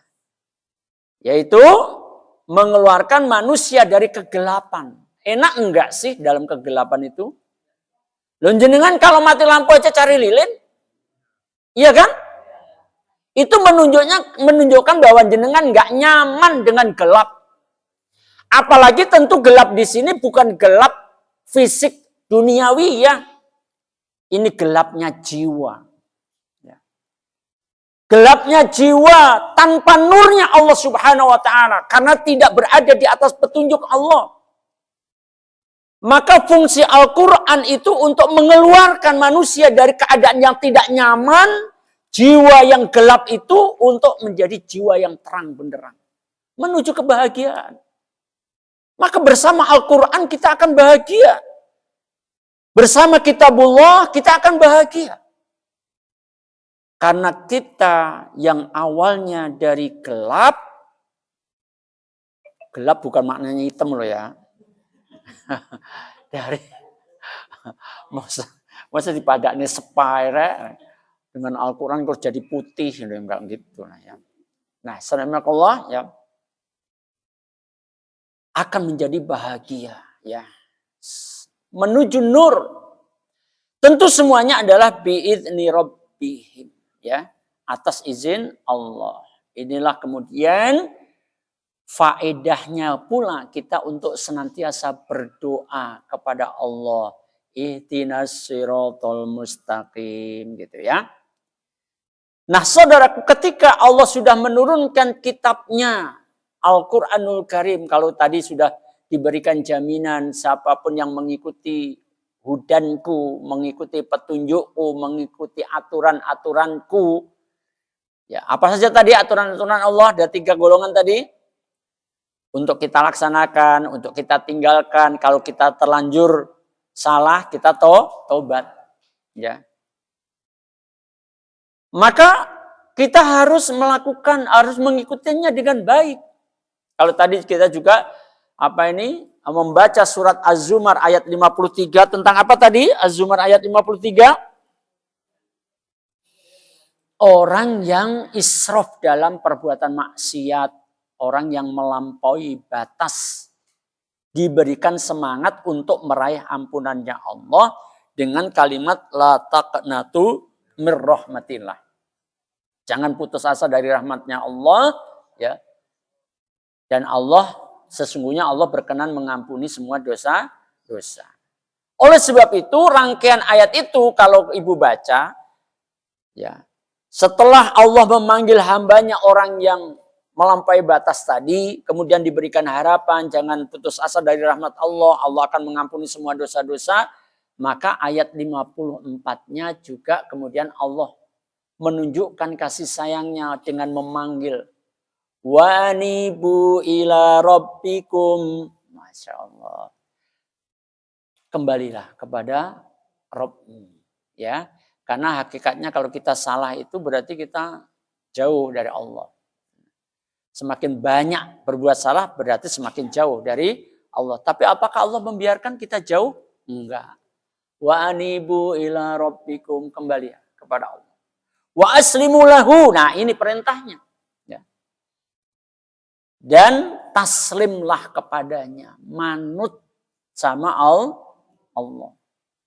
Manut sama Allah berarti kita harus bersama dengan Al-Quran. Karena aturannya Allah ada di dalam Al-Quran. Patuh dengan aturan-aturan Al-Quran. Itulah yang dikehendaki oleh Allah agar kita bahagia. Ya. Kembali diingat-ingat. Surat Toha ayat 123. Siapapun yang mengikuti petunjuknya Allah, la yadillu wa la yashqa. Dia tidak akan tersesat, dia tidak akan celaka. Bahagia dia. Orang tidak sesat, tidak celaka, pasti bahagia dia. Ya. Kuncinya apa? Mengikuti aturan Allah, berarti bersama dengan Al-Quran. Di dalam ayat 158, surat Az-Zumar ayat 55-nya setelah ayat 54-nya, Allah juga mengungkapkan bagaimana sih taslimnya, manutnya kita kepada Allah. Wattabi'u ahsana ma unzila ilaikum mir rabbikum. Nah, ya. Ikutilah dengan baik, ikutilah sebaik-baiknya apa yang diturunkan kepadamu dari Rabbmu. Masya Allah. Ya. Ikuti Al-Quran dengan baik. Kapan kita mengikutinya? Min qabli ayyatiyakumul adabu baghtah. Sebelum datangnya azab secara mendadak. Apa? Kematian, ya. Mumpung sik napa Bude? Mumpung sik urip, ya. Mumpung masih hidup. Ling eling sira manungsa temenono anggonmu ngaji. Mumpung turung ketekanan malaikat curupati. Ibu rahimakumullah. Allah Subhanahu wa taala menyatakan innalladzina yatluna kitaballah wa aqamus salata wa anfaqu mimma razaqnahum sirran wa alaniyatan yarjuna tijaratan lan tabur. Sesungguhnya orang-orang yang selalu membaca kitabullah. Masya Allah. Syair yang sudah sering kali saya kenakan kepada ibu masa kecil saya. Ingat-ingat wahai manusia. Sungguh-sungguhlah kalian mengaji. Sungguh-sungguhlah kalian ngaji. Sebelum kedatangan malaikatul maut. Orang-orang yang selalu membaca kitabullah dan kemudian mendirikan sholat, menafkahkan sebagian dari rezeki yang kami anugerahkan kepada mereka, baik secara diam-diam maupun terang-terangan, maka berarti mereka adalah mengharapkan perniagaan yang tidak pernah merugi. Masalah. Perniagaan dengan Allah. Diawali dengan apa tadi, Bu? Diawali dengan apa? Yatluna kitaballah. Membaca kitabullah. Kebersamaan kita dengan kitabullah. Interaksi kita dengan kitabullah. Al-Quranul Karim. Ikuti dia dengan baik. Wattabi'u ahsana ma unzila ilaikum mir rabbikum. Ikuti dengan sebaik-baiknya apa yang diturunkan kepadamu dari Rabbmu. Apa yang diturunkan Allah kepada kita? Al-Quran. Ikuti dia dengan baik. Sebelum datangnya azab kepadamu secara mendadak. Karena memang kematian tidak akan pernah memberitahu lebih dulu. Kecuali obrolannya Ibrahim dengan malaikatul maut. Ya, Masya Allah. Ya. Nah, saudaraku seiman yang insyaallah akan Allah Subhanahu wa taala, wa antum la tash'urun, kata Allah dalam ayat 55 surat Az-Zumar. Karena memang dia datangnya mendadak, sementara kamu enggak menyadari. Ibarat kata, ya, entah malaikatul maut itu sudah ada di mana untuk menunaikan tugasnya atas diri kita. Apakah masih ada 40 km dari jarak ke kita? Ya nggak tahu kita ya hubungan ya. Terus kapan kita nggak tahu. Siapa tahu malaikatul maut sudah ada di langit-langit musola ini untuk menjemput kita. Ya nggak tahu. Nggak tahu, saudaraku rahmatullah ya. Wa antum la tash'urun. Wa antum la tash'urun. Sedangkan kalian tidak menyadarinya bahwa malaikatul maut sudah ngintip kita semuanya. Masya Allah. Mudah-mudahan Allah masih memberikan kesempatan kepada kita. Untuk terus bersama Al-Quran. Untuk terus membacanya. Untuk terus punya tekad mengikutinya. Saudaraku seiman yang insya Allah dimuliakan Allah Subhanahu wa taala.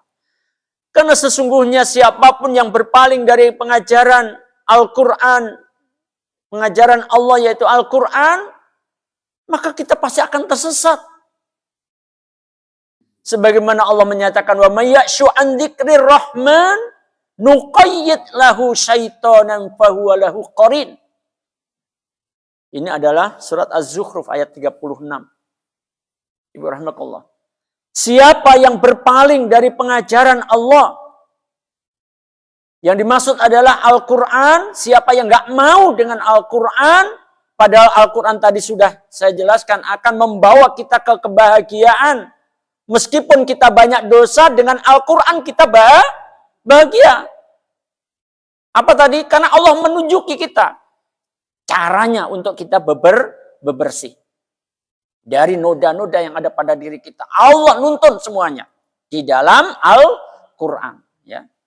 Tetapi kalau orang itu kemudian tidak mau dengan pengajaran Allah, tidak mau dengan aturan Allah yang lengkap di dalam Al-Quran, nuqayyid lahu syaitanan fahuwa lahu qarin.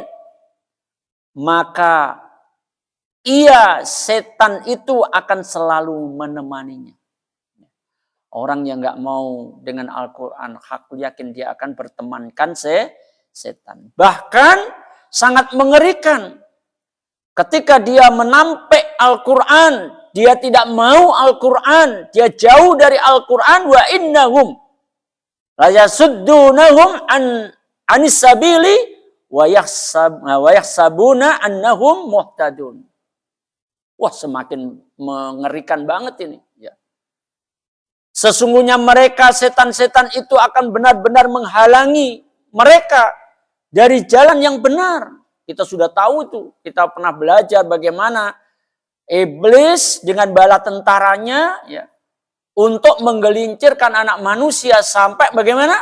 Aku akan buat mereka memandang baik perbuatan jahat. Surat apa ayat berapa ini? Yang artinya seperti itu? Surat Al-Hijr ayat 39. Tipu daya iblis. Manusia memandang sebuah kebaikan bahwa itu padahal itu kemaksiatan. Padahal itu kejahatan. Lihat kaitannya dengan surat Az-Zukhruf ayat 37-nya ini. Sesungguhnya mereka, setan-setan itu akan benar-benar menghalangi mereka dari jalan yang benar. Sedangkan mereka manusia itu ketika sudah tersesat, ya, kalau Allah biarkan saja, dia mengira bahwa mereka adalah orang yang mendapatkan petunjuk. Coba tuh, ya. Yang mana yang ditanyakan? Ibu nanya yang mana? Nanya yang mana? Surat apa? Yang mana yang ditanyakan? Enggak, ibu tadi nanya surat apa? Ina. Tadi ditanya apa? Enggak, Ina tadi ditanya tentang surat apa? Enggak, tadi samping bu sudah bu. Tadi nanya apa? Enggak, mau saya tunjukin ini surat apa? Surat Al-Hijr ayat 39.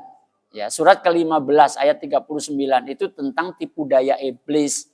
Manusia akan dibuat memandang baik kejahatan, ya. Nanti dibaca sendiri. Kemudian surat Az-Zukhruf ayat 37, ya, kaitannya tadi setan-setan itu kalau sudah jadi temannya di ayat ke-36-nya kan, kalau orang itu berpaling dari Al-Quran maka Allah akan jadikan setan sebagai temannya. Itu ayat 36-nya. Surat ke-43 ayat 36. Ayat 37-nya, orang yang sudah bertemankan setan karena akibat apa? Berpaling dari Al-Quran, gak mau Al-Quran, menjadi temannya siapa tadi? Setan. Maka setan itu akan benar-benar menghalangi mereka dari jalan yang benar. Kemudian justru orang yang sudah terbengkokkan, sudah lepas dari jalan kebenaran itu, dia merasa dapat petunjuk. Coba. Kalau di ayat 39 surat Al-Hijr, iblis membuat apa? Aku akan buat mereka memandang indah perbuatan jahat. Jahat tapi terasa indah. Kira-kira kalau yang ngelakuin merasa salah nggak? Enggak. Ini loh yang merasa mendapat petunjuk. Ya, Ibrahimullah. Salah, tapi menurut dia benar. Terus kalau dia ngejalanin, merasa dosa nggak? Kalau sudah tidak merasa dosa, karena dia merasa benar, tidak merasa salah, tidak merasa dosa, kira-kira dia akan tobat apa enggak? Ya enggak akan. Ini Masya Allah luar biasa. Ya. Semakin jauh dia dari Allah Subhanahu. Maka ayo bersama dengan Al-Quran. Ya. Bersama dengan Al-Quran. Interaksi terus dengan Al-Quranul Karim. Ya. Nggak usah dihantui, ya nggak usah ditakut-takuti dengan, aduh aku nggak ngerti, waconen toh itu loh. Artinya kalau ada senggang-senggang waktu ya dibaca juga artinya gitu ya. Walaupun tidak kuat untuk baca tafsirnya, ya sudah nggak apa-apa baca artinya aja. Setidak-tidaknya dengan membaca huruf-huruf Al-Quran kita akan mendapatkan kebaikan. Nah, saudaraku seiman yang insya Allah dimuliakan Allah Subhanahu Wa Taala. Dan Rasulullah Sallallahu Alaihi Wasallam telah menyampaikan kepada kita dua peninggalan Rasulullah Sallallahu Alaihi Wasallam yang memberikan jaminan bahwa manakala kita berpegang teguh kepada keduanya, maka kita tidak akan tersesat. Taraktu fikum amrayni lan tadillu ma tamassaktum bihima kitaballahi wa sunnatun nabiyhi. Aku telah tinggalkan kepada kalian dua hal yang jika kalian berpegang teguh kepadanya tidak akan tersesat. Kalau kita berpegang teguh kepada dua peninggalan Rasulullah ini tidak akan tersesat. Apa itu? Kitabullah wa sunnatun nabiyyi. Kitabullah dan sunnah Nabi. Loh kok tadi di dalam surat Toha ayat 123 nggak ngomong sunnah Nabi kok? Halo? Gimana kita jawabnya? Kalau kita bicara Al-Quran misalnya, tidak nyebut sunnah Nabi, ketahuilah bahwa di dalam Al-Quran itu ada perintah untuk taat kepada Nabi. Halo? Di dalam Al-Quran juga kita mendapatkan kita akan mencapai ketaatan kepada Allah kalau kita taat kepada Rasulullah. Ya? Masih ingat kan ayat-ayatnya? May yuti'ir Rasul faqad ata'ani. Atau Allah afan ya. May yuti'ir Rasul faqad ata'a Allah. Siapapun yang mentaati Rasul maka sungguh dia telah taat kepada Allah. Nah, saudaraku seiman yang insyaallah dimuliakan Allah Subhanahu wa taala, banyak itu ayat-ayat yang perintah untuk taat kepada Allah. Juga dikuatkan di dalam surat Al-Jumu'ah. Coba kita lihat ya. Walaupun bahasanya tadi kita Al-Quran bersama Al-Quran maksudnya juga tentu bersama dengan sunnah Nabi. Karena Rasulullah tidak hanya mengajarkan Alkitab, wa yu'allimuhumul kitaba wal hikmah. Ya. Surat Al-Jumu'ah ayat berapa itu? Ayat 2 kalau nggak salah. Bukan ayat, masa ayat 5 sih? Ayat 2. Ya. Huwallazi ba'atsa fil ummiyina rasulan minhum yatlu 'alaihim ayatihi wa yuzakkihim wa yu'allimuhumul kitaba wal hikmata wa in kanu min qablu lafi dhalalin mubin. Dialah yang mengutus, Allah itu yang mengutus Rasul Nabi Muhammad. Allah yang mengutus kepada kaum yang buta huruf dari kalangan mereka sendiri, yang membacakan yatlu alaihim ayatihi, membacakan kepada mereka ayat-ayatnya, ayat-ayat Allah. Wa yuzakkihim, dan mensucikan mereka, dan juga wa yu'allimuhumul kitaba wal hikmah. hikmah. Rasulullah itu mengajarkan Alkitab dan Al-Hikmah. Maksudnya adalah Kitabullah Al-Quran khos dan juga Al-Hikmah As-Sunnah. Padahal mereka sebelumnya bagaimana? Wa in kanu min qablu lafi dhalalim mubin. Meskipun mereka itu sebelumnya dalam keadaan kesesatan yang nyata. Makanya ini juga menjadi pelajaran juga. Siapapun yang menolak pengajaran dan datang dari Rasulullah Sallallahu Alaihi Wasallam berarti dia memilih pada kondisi sesat. Nah, saudaraku seiman yang insya Allah dimuliakan Allah Subhanahu Wa Taala, ya.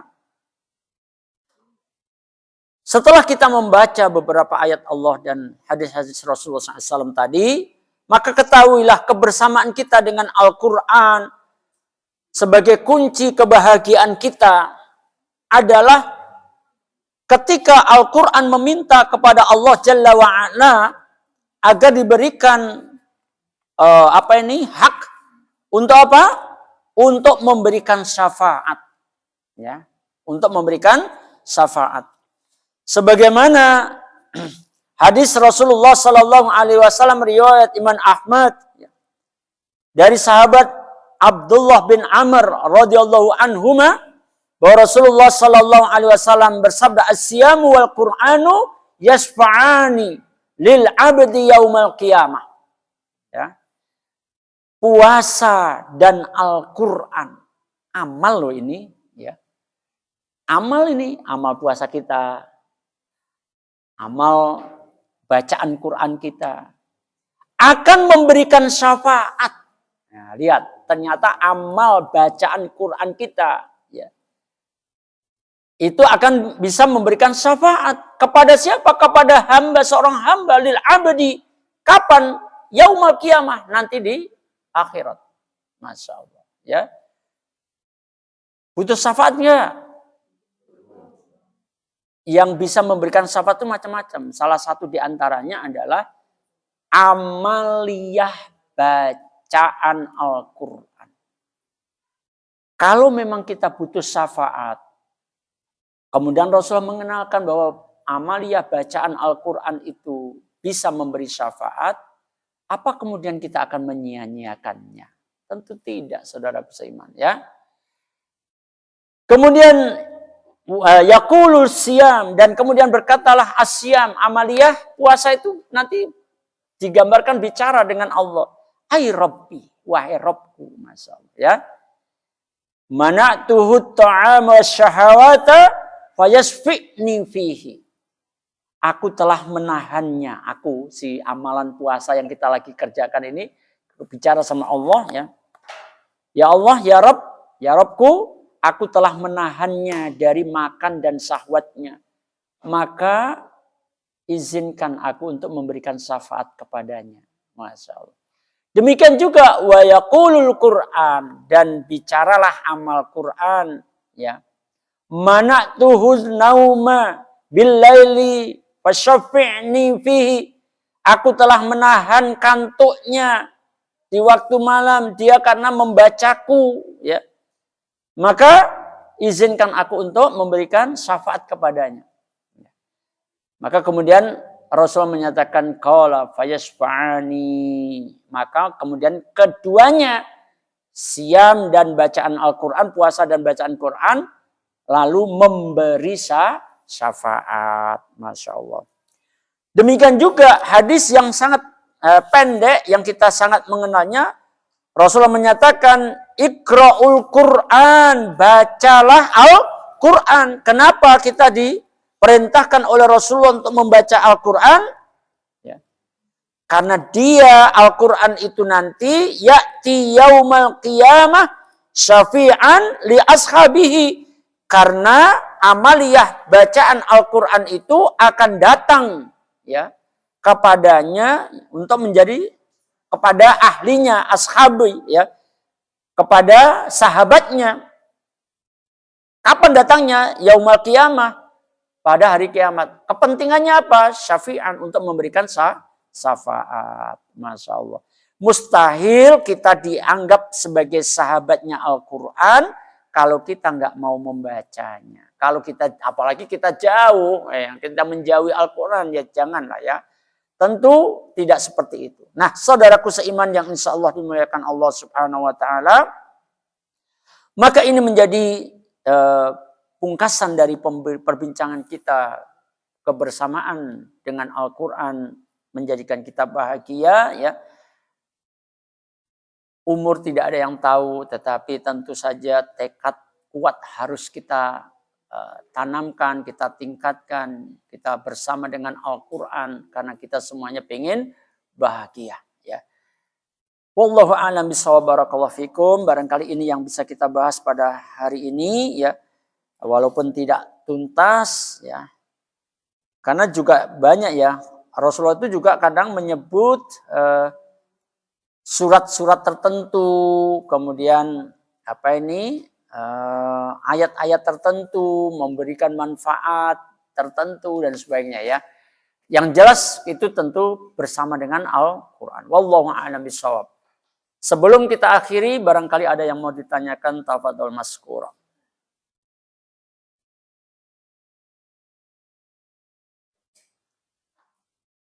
Baik, saudaraku seiman, ya monggo. Boleh, monggo, mudah-mudahan bisa terjawab. Ya. Ya.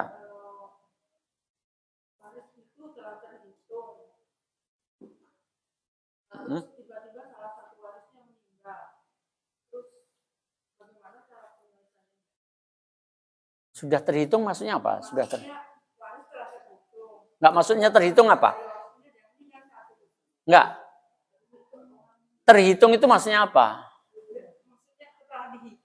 Oh. Artinya bagiannya sudah ditetapkan. Ya, jadi gini, saya pahami dulu ya supaya ini katakanlah ini adalah harta warisan, ya. Ini buat ibu, ini yang untuk yang lain, itu untuk lain. Begitu maksudnya, sudah terbagi gitu. Ya, terus gimana? Terus ada ibu meninggal. Ya, ya.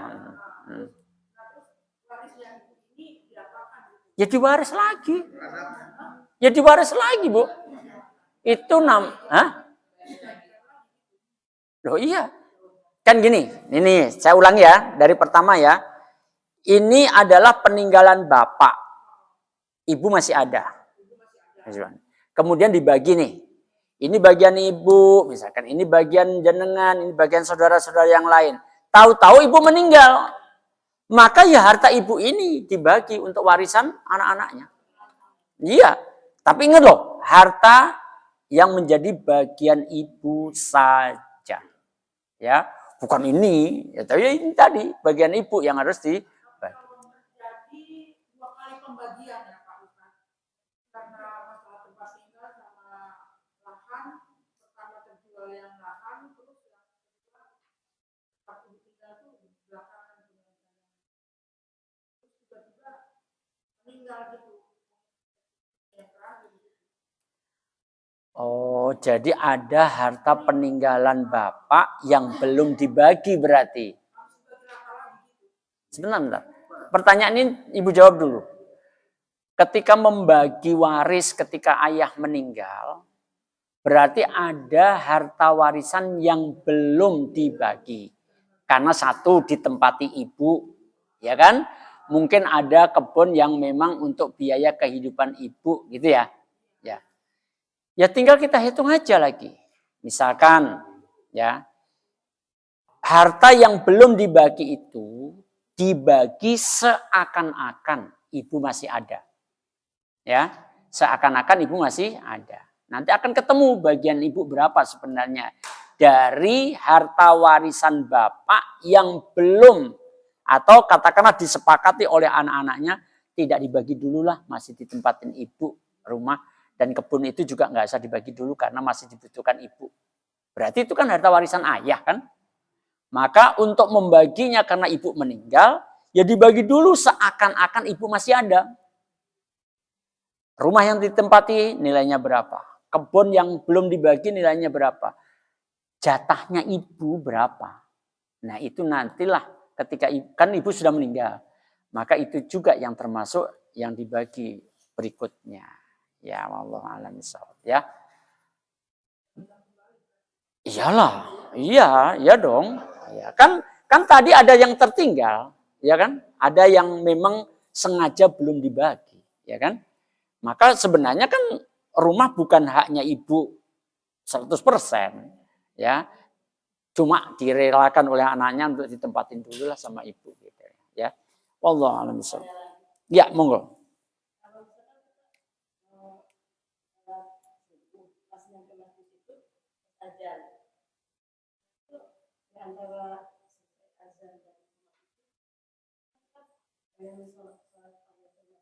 Hmm.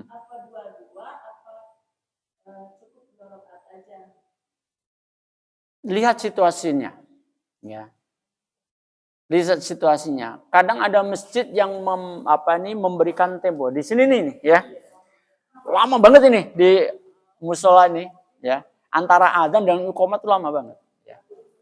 Kalau ibu ketemu seperti musola jihad, ibu masih bisa tahiyatul masjidnya, ibu bisa qobliyahnya sendiri-sendiri, ya.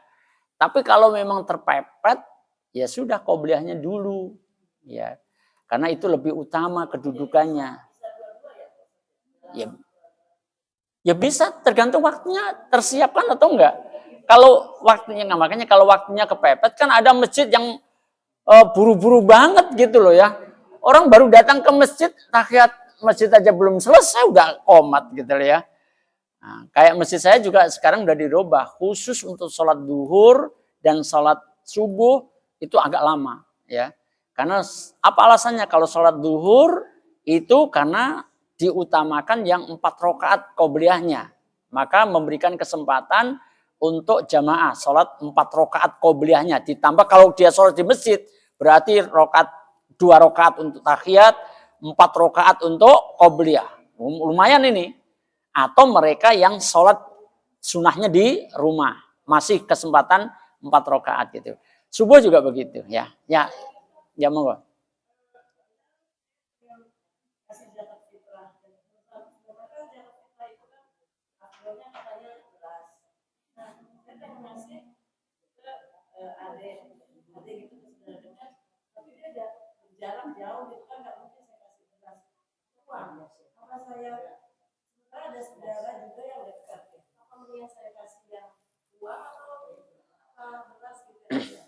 Ya, ibu-ibu azakumullah, zakat fitrah jelas diarahkan untuk makanan pokok. Ya. Jadi tidak disebut beras gitu, enggak. Tapi makanan pokok. Kalau di daerah makanan pokoknya jagung ya jagung. Kita beras, katakanlah kita beras ya. Oke, terus kepada siapa kita memberi zakat fitrah? Utamanya adalah yang paling dekat dengan kita dalam mukimnya. Ya. Mukimnya. Lah kalau saudara kita jauh, mosok kita fitrai bahasanya ya. Kita bayar zakat fitrahnya ke jauh-jauh. Padahal bagaimana kalau ternyata tetangga ibu masih ada yang lebih berhak. Bukan lebih berhak, dia juga berhak untuk menerima zakat fitrah. Maka tentu yang lebih dekat mukimnya dengan kita, walaupun tidak ada hubungan kekerabatan, dia yang lebih berhak. Ya, itu utamanya ya. Kemudian apakah boleh saya kemudian nekat juga memberikan kepada saudara saya yang jauh, tapi karena jauh akhirnya saya nggak bisa memberikan beras. Itulah muncul kesulitan karena kita memaksa-maksakan tidak mengambil yang lebih utama ya. Kalau dikatakan kalau ini fikih kontemporer ya, kemudian menyatakan bahwa boleh membayar dengan uang. Saya tidak melakukan itu ya. Kalau saya sarankan ambillah makom yang lain, jangan makom zakat fitrah. Beri sedekah kepada saudara ibu itu, jangan zakat fitrah. Ibu lebih akan mendapatkan satu keutamaan bayar fitrahnya kepada orang yang lebih dekat mukimnya dengan ibu, itu lebih utama. Sisi lain ibu tetap memberikan bantuan kepada saudara dengan wujud sedekah. Wallahu a'lam bishawab. Ya.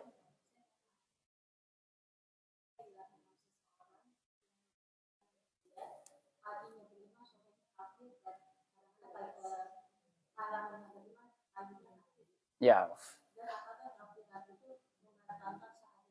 Ya. Baik, saudaraku seiman, sebuah hadis yang sering kita angkat ya, bahwa Rasulullah perintahkan kita agar kita badiru bi'amal, segeralah kalian beramal, karena fitanan kaqita'il lailil mudlim, karena akan datang fitnah yang digambarkan seperti penggalan malam gelap gulita, daya rusaknya luar biasa. Kemudian diuraikan oleh Rasulullah, kerusakan itu yang ditimbulkan oleh fitnah itu adalah yusbihu rajulun mu'minan wa yumsi kafiron. Pagi-pagi seseorang itu masih beriman, sore harinya sudah kafir. Juga kemudian kalimat sebaliknya ini menjadi perdebatan, tapi kita ambil aja ya. Sore harinya masih beriman, pagi harinya sudah kafir. Ini fitnah apa? Ya, fitnah Rasulullah menyatakan yabi'u dinahu bi'aradin minad dunya, karena dia telah menukar urusan agamanya dengan kesenangan dunia. Nah, sekarang pertanyaannya, apakah itu kafir keluar dari milah Islam? Ya tergantung dia menukar urusan agama yang mana dengan kesenangan dunia.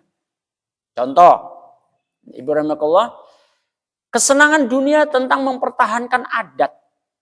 Padahal adat itu adalah bermuatan syirik misalnya. Dengan alasan cagar budaya, ibu tetap melakukannya. Ibu jatuh, bisa keluar dari Islam. Ya. Kemudian urusan dunia hanya bicara tentang katakanlah bertetangga, gitu ya, bertetangga. Katakanlah apa ya enaknya ya. Intinya hanya kaitannya dengan interaksi dengan tetangga aja lah ya. Kan itu bukan tergolong dosa yang sampai meninggalkan Islam. Kufur juga namanya. Oh ini aja lah. Yang paling gampang. Ibu melihat, kita bicara tentang tingkatan iman. Ya. Tingkatan iman sampai tingkatan iman yang terkecil apa? Menyingkirkan sesuatu yang berbahaya. Al-adha, anitorik. Al-adha itu adalah penghalang yang membahayakan lah. Ibu peduli. Ibu memiliki keimanan sampai luar biasa, sampai yang kecil pun ibu miliki. Tapi berarti makna sebaliknya, ketika ibu tahu ini berbahaya, kena ibu pun juga ibu bisa celaka juga. Ibu masih kuat untuk ngambilnya, untuk nyingkirkannya. Ternyata ibu tidak peduli. Bahkan ibu malah masang. Itu kufur apa enggak? Kufur namanya juga. Tapi kufur nikmat. Dia tidak menjadikan asbab dia keluar dari Islam. Tapi kufur juga sebutannya. Ya. Wallahu a'lam bishawab. Bisa ya? Ya. Baik, saudaraku seiman, sudah jam 10:09. Kita cukupkan pertemuan kita. Kita tinggal satu kali lagi lebih ya. Pertemuan di majelis ini ya. Insya Allah mudah-mudahan apa yang kita bahas Allah kuatkan di dalam hati kita. Kebersamaan kita dengan Al-Quran menjadikan kita bahagia. Pastikan bahwa kita senantiasa bersama dengan Al-Quranul Karim. Wallahu a'lam bishawab. Barakallahu fikum. Akhiru da'wan alhamdulillahi rabbil alamin. Wassalamu nabiyina Muhammadin sallallahu alaihi wasallam. Kita akhiri bersama dengan kifaratul majelis. Subhanakallahumma wa bihamdika asyhadu an la ilaha illa anta astaghfiruka wa atubu ilaik. Wassalamualaikum warahmatullahi wabarakatuh.